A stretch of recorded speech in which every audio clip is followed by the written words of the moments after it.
Hello दोस्तों, राधे राधे। आज का वीडियो हमारा रहेगा राधा कुंड के तिलक के बारे में। आज की इसमें हम महिमा बताएंगे कि राधा कुंड की क्या महिमा होती है, क्यों लगाना चाहिए, क्या मिलेगा इससे आपको।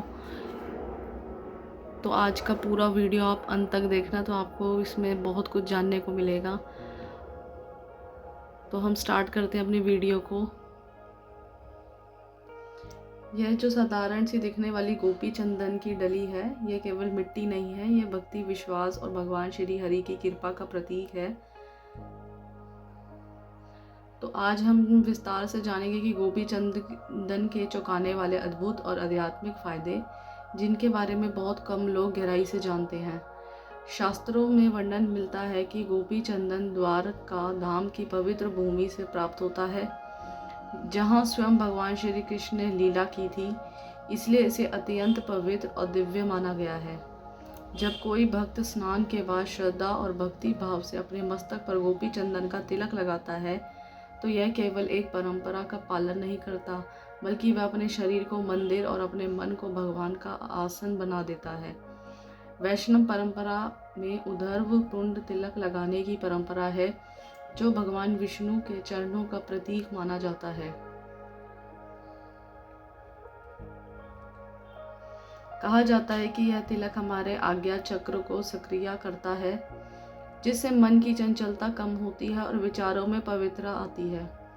जो लोग नियमित रूप से गोपी चंदन का तिलक लगाते हैं, उनके भीतर आत्मविश्वास, धैर्य और सकारात्मक ऊर्जा का संचार होता है।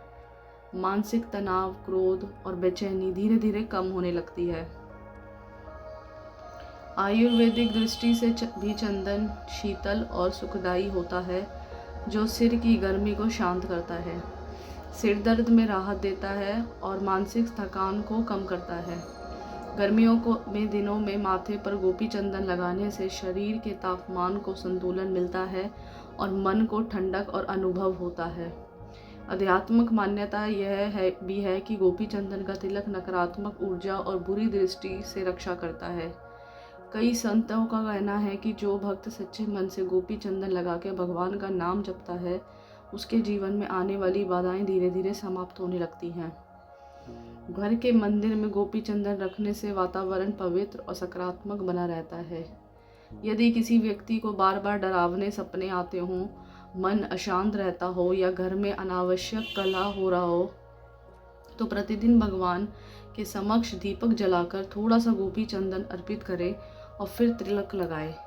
इससे मानसिक शांति और सौहार्द बढ़ता है। विद्यार्थियों के लिए भी यह बहुत अच्छा है, लाभदायक है, क्योंकि यह एकाग्रता बढ़ाने और पढ़ाई में मन लगाने में सहायक होता है। जो लोग भक्ति मार्ग पर आगे बढ़ना चाहते हैं, उनके लिए यह एक आध्यात्मिक कवच की तरह कार्य करता है। शास्त्रों में वर्णन मिलता है कि मृत्यु के समय यदि किसी के मस्तक पर गोपी चंदन का तिलक हो और वह हरि नाम का स्मरण कर रहा हो, तो उसे मोक्ष की प्राप्ति होती है। इसलिए इसे केवल एक साधारण तिलक न समझें, यह ईश्वर से जुड़ने का एक पवित्र माध्यम है। लेकिन ध्यान रखिए, केवल तिलक लगाने से ही सब कुछ नहीं बदलता। उसके साथ सच्ची श्रद्धा, भक्ति, अच्छे कर्म और सत्संग भी आवश्यक है। जब आप सुबह स्नान करके स्वच्छ वस्त्र धारण करें, शांत मन से गोपी चंदन का तिलक लगाएं और भगवान का स्मरण करते हुए दिन की शुरुआत करें, तो दिन भर सकारात्मक बनी रहती है। यदि संभव हो तो 12 स्थानों पर तिलक लगाने की वैष्णव परंपरा का भी पालन करें, जिससे पूरा शरीर भगवान को समर्पित माना जाता है। अतः मैं यही कहना चाहूँगी कि गोपी चंदन केवल मिट्टी नहीं है, यह आस्था की शक्ति है। यह मन को पवित्र और करने का साधन है। यह आत्मा को भगवान से जोड़ने का मार्ग है। यदि आप भी अपने जीवन में शांति, सुख और आध्यात्मिक उन्नति चाहते हैं, तो श्रद्धा के साथ गोपी चंदन का लगाएं और अपनाएं और अपने हर दिन में राधे राधे या हरे कृष्ण का अवश्य जाप करें।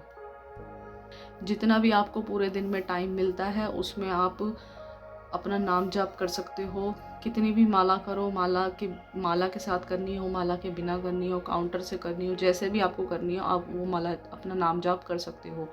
और आपको गोपी चंदन लगाना और जाप करना ये बहुत ज़रूरी है। अपनी डेली लाइफ में, रूटीन में आपको लाना पड़ेगा।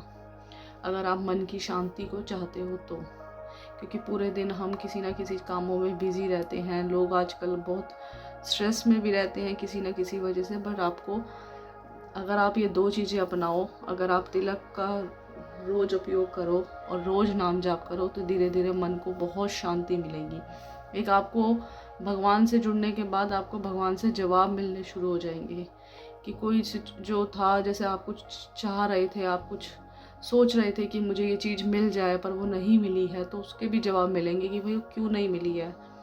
तो इसलिए आपको इस चीज़ का ज़रूर अपनी डेली लाइफ में आपको इसका पालन करना चाहिए।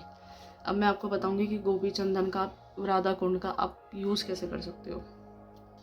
ये जो राधा कुंड है ये आपको मिल जाएगा, ये 10 to 20 रुपीज़ में आता है, ठीक है। ये आपको किसी भी भक्ति स्टोर से या कहीं वृंदावन बरसाने आप जा रहे हैं वहाँ से ये आपको मिल जाएगा। ये जो राधा कुंड है, ये राधा गोवर्धन में राधा कुंड है, कृष्ण कुंड है, जो भक्त गए होंगे उनको पता होगा। तो ये वहाँ से ही बनता है। ये इस तरीके से आएगा राधा कुंड, ये आप देख सकते हो, ये पूरा राधा कुंड है। आपको इसमें थोड़ा सा जल लेना है और फिर उसके बाद इसको अपनी हथेली पे करके, इसको ऐसे ऐसे करके घिसना है। अगर हथेली पे घिसेंगे तो ये तिलक बन जाएगा। फिर आप आराम से इसको अपने तिलक को यूज़ कर सकते हो कहीं पर भी, अपने हाथों पे लगाएं, या मैं आगे वीडियो लाऊंगी कि आप कहाँ कहाँ पे आपको तिलक इसका प्रयोग करना चाहिए, कहाँ कहाँ पे जो ज़रूरी जहाँ पे है वहाँ पे कहाँ कहाँ लगाना चाहिए, उसका एक अलग से वीडियो लाऊंगी। तो उसमें आप देख सकते हो कि तिलक को हमें कहाँ कहाँ लगाना चाहिए। पर अभी फ़िलहाल आप, जब तक वो वीडियो नहीं आता तब तक आप इसको अपने माथे पर इसको लगा सकते हो। तिलक कोई भी हो, चंदन हो, गोपी चंदन हो, राधा कुंड की रज हो, कोई भी हो, पर आपको लगानी चाहिए मन की शांति के लिए। आपको कोई सा भी चंदन हो, राधा कुंड हो, कृष्ण कुंड हो, गोपी चंदन हो, कोई भी चंदन हो, आपको लगाना चाहिए। और आपको ब्रिज की रज मिल जाए तो अलग ही बात है। ब्रिज की रज तो बेशक आप कहीं पे भी, अपने माथे पे, हाथों पे, कहीं पे भी उसको लगा सकते हो। अगर आपको वीडियो पसंद आई तो लाइक करें, शेयर करें। मिलते हैं एक नई वीडियो के साथ। राधे राधे।